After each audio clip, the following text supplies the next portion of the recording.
ನಮ್ಮ ಮೇಲೆ ಬಂದ ಆರೋಪ ಏನು ಸರ್? ತಾವು ಅಶ್ಲೀಲ ಪದವನ್ನ ಬಳಸಿದ್ರಾ? ಅಶ್ಲೀಲ ಪದವನ್ನ ಬಳಸಿದ್ರಾ? ಕಳೆದ 20 ವರ್ಷಗಳಿಂದ ಶಾಸಕನಾಗಿದ್ದೀನಿ, ಮಂತ್ರಿಯಾಗಿ ಕೆಲಸ ಮಾಡಿದ್ದೀನಿ. ಯಾರ ಬಗ್ಗೆನೂ ಆ ರೀತಿ ಅಶ್ಲೀಲ ಪದ ಬಳಸುವಂಥ ಸಂಸ್ಕಾರ ನಂದಲ್ಲ. ಆ ರೀತಿ ಪದವನ್ನು ಬಳಸಿಲ್ಲ. ಯಾಕೆ ಹಾಗೆ ಭಾವಿಸಿದ್ರು ನನಗೆ ಅರ್ಥ ಆಗಲಿಲ್ಲ. ಬಹುಶಃ ಅಮಿತ್ ಶಾ ಅವರ ಹೇಳಿಕೆಯನ್ನು ಹೇಗೆ ಕಾಂಗ್ರೆಸ್ಸು ತಿರ್ಚಿ ಹೇಳಿಕೆ ಕೊಡ್ತಾ ಇದೆ, ಅದೇ ಕೆಲಸವನ್ನು ನನ್ನ ವಿಷಯದಲ್ಲೂ ಮಾಡ್ತಾ ಇದೆ ಅಂತ ನಾನು ಅಂದ್ಕೊಂಡಿದ್ದೀನಿ. ಸರ್, ತಾವು ಕೊಲೆಗಾರರಂತ ಅಂದ್ರೆ ತಾವೇನಂದ್ರಿ? ನೋಡಿ, ನಾನು ಪಬ್ಲಿಕ್ ಡೊಮೈನಲ್ಲಿ ಇಲ್ಲದೆ ಇರುವಂಥ ಯಾವುದೇ ವಿಷಯಗಳ ಬಗ್ಗೆ ಪ್ರತಿಕ್ರಿಯೆ ನಾನು ಕೊಡೋಕ್ಕೆ ಹೋಗಲ್ಲ. ಇವೆಲ್ಲ ಯಾಕೆ ಹೀಗೆ ಕಲ್ಪನೆ ಮಾಡ್ಕೊಂಡು ಮಾತಾಡ್ತಾರೋ ಗೊತ್ತಿಲ್ಲ. ನಾನು ಯಾರನ್ನೂ ವ್ಯಕ್ತಿಗತವಾಗಿ ನಿಲ್ಲಿಸಿಲ್ಲ. ಆ ರೀತಿ ನಿಲ್ಲಿಸಿದ್ದೀನಿ ಅಂತ ಹೇಳುವಂಥದ್ದು ಸುಳ್ಳು ಆರೋಪ. ಯಾಕೆ ಸರ್? ಯಾವ ವಿಚಾರ ಅಲ್ಲ, ಈಗ ವಿಚಾರಕ್ಕೆ ಸಂಬಂಧಪಟ್ಟ ಪರಿಶೀಲನೆ ಆಗ್ತಿದೆ. ಪರಿಶೀಲನೆ ಆಧಾರ ಸಾಬೀತಾದ್ರೆ ಸರ್, ಈಗ ಒಂದು ವಿಷಯ ಏನಂದರೆ, ಅಂಬೇಡ್ಕರ್ ಅವರಿಗೆ ಕಾಂಗ್ರೆಸ್ ಹೇಗೆ ಬದುಕಿದ್ದಾಗ ಅಪಮಾನ ಮಾಡ್ತು ಅನ್ನೋದನ್ನು ಹೇಳಿದ್ದೇನೆ.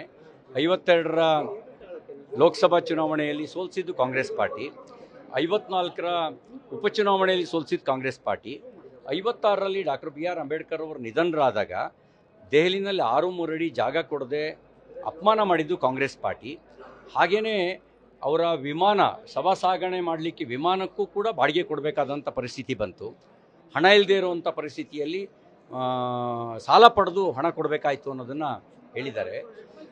ಅಪಮಾನ ಮಾಡಿದ್ದು ಮಾತ್ರ ಅಲ್ಲ, ಅವರಿಗೆ ಯಾವುದೇ ಪ್ರಶಸ್ತಿ ಕೊಡಲಿಲ್ಲ. ಪದ್ಮಭೂಷಣ, ಪದ್ಮವಿಭೂಷಣ, ಭಾರತ ರತ್ನ ಯಾವುದೇ ಪ್ರಶಸ್ತಿಯನ್ನು ಕೊಡಲಿಲ್ಲ ಕಾಂಗ್ರೆಸ್ ಪಾರ್ಟಿ. ಅಟಲ್ ಬಿಹಾರಿ ವಾಜಪೇಯಿ ಯಾವಾಗ ಸಮ್ಮಿಶ್ರ ಸರ್ಕಾರ ಇದ್ದ ಸಂದರ್ಭದಲ್ಲಿ VP ಸಿಂಗ್ ಅವರಿಗೆ ಮನವಿ ಮಾಡ್ತಾರೆ. ಅದರ ನಂತರ ಅವರಿಗೆ ಡಾಕ್ಟರ್ BR ಅಂಬೇಡ್ಕರ್ ಅವರಿಗೆ ಭಾರತ ರತ್ನ ಪ್ರಶಸ್ತಿ ಕೊಡ್ತು. ಭಾಜಪ ಸರ್ಕಾರ ಅಂಬೇಡ್ಕರ್ ಅವರ ಕುರಿತಾದ ಪಂಚಧಾಮಗಳನ್ನು ಅಭಿವೃದ್ಧಿಪಡಿಸಿದ್ದು ಭಾರತೀಯ ಜನತಾ ಪಾರ್ಟಿ. ತಮ್ಮ ವಿರುದ್ಧ ಈಗ ಬಂದಿರುವಂತ ಆರೋಪ ಸರ್, ತಾವು ಒಂದು ಅವಾಚ್ಯವಾದ ಶಬ್ದವನ್ನು ಬಳಸಿದ್ದೀರಿ ಅನ್ನುವಂತ ಆರೋಪ. ವಿಡಿಯೋ ಪರಿಶೀಲನೆ ಆಗ್ತಾ ಇದೆ. ಅವ್ರದ್ದು ತಪ್ಪು ಆರೋಪ. ವಿಡಿಯೋ ಪರಿಶೀಲನೆ ಆಗಲಿ, ಆಮೇಲೆ ನಾ ಮಾತಾಡ್ತೀನಿ. ತಮಗೇನಂತ ಅಂದ್ರು ಅಂತ ತಾವೇನಾದ್ರು ಪ್ರವೋಕ್ ಆದ್ರ? ಇಲ್ಲ, ನಾನೀಗೇನು ಮಾತಾಡಕ್ಕೆ ಹೋಗೋದಿಲ್ಲ. ನೀವು ಏನು ಈಗ ಪ್ರಶ್ನೆ ಕೇಳ್ತಾ ಇದ್ದೀರಿ, ಅದಕ್ಕೆ ಈಗ ಸೂಕ್ತ ಸಂದರ್ಭ ಅಲ್ಲ ಉತ್ತರ ಕೊಡೋದಕ್ಕೆ. ನಾನು ಯಾರನ್ನೂ ವೈಯಕ್ತಿಕವಾಗಿ ಆ ರೀತಿ ನಿಲ್ಲಿಸೋ ಸ್ವಭಾವನಲ್ಲ. ಅವರಿಗಂತೂ ನಿಲ್ಲಿಸಿಲ್ಲ. ಅವ್ರು ಯಾಕೆ ಹಂಗೆ ಅಂದ್ಕೊಂಡ್ರು ಅಂತ ನಂಗೆ ಗೊತ್ತಿಲ್ಲ.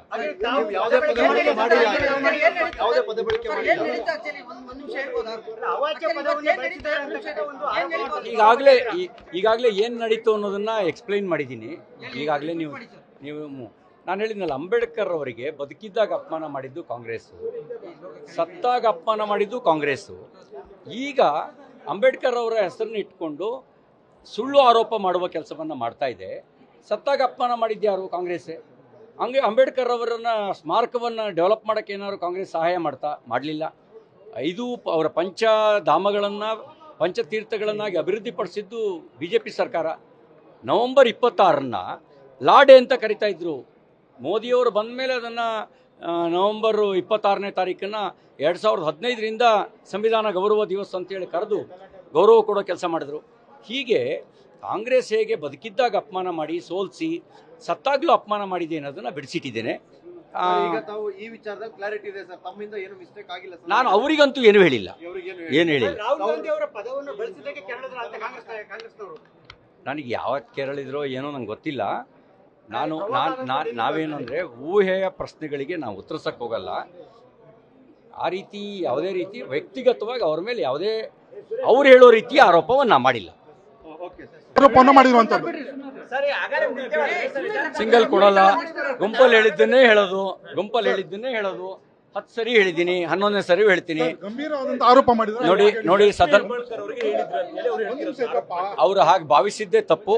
ನಾನು ಹಾಗೆ ಅವರ ಕುರಿತಾಗಿ ಯಾವುದನ್ನು ಹೇಳಿಲ್ಲ. ಯಾಕೆ ಹಾಗೆ ಭಾವಿಸಿದ್ರೋ ಗೊತ್ತಿಲ್ಲ. ಸುಳ್ಳು ಹೇಳ್ತಕ್ಕಂಥದ್ದು ಕಾಂಗ್ರೆಸ್ಗೆ ಅವರಿಗೆ ಒಂದು ಜಾಯಮಾನ ಆದಂಗೆ ಕಾಣ್ತಾ ಇದೆ. ನ್ಯೂಸ್ ಫಸ್ಟ್ ನಿರ್ಭೀತಿಯಿಂದ ನಿಮ್ಮ ಪರವಾಗಿ.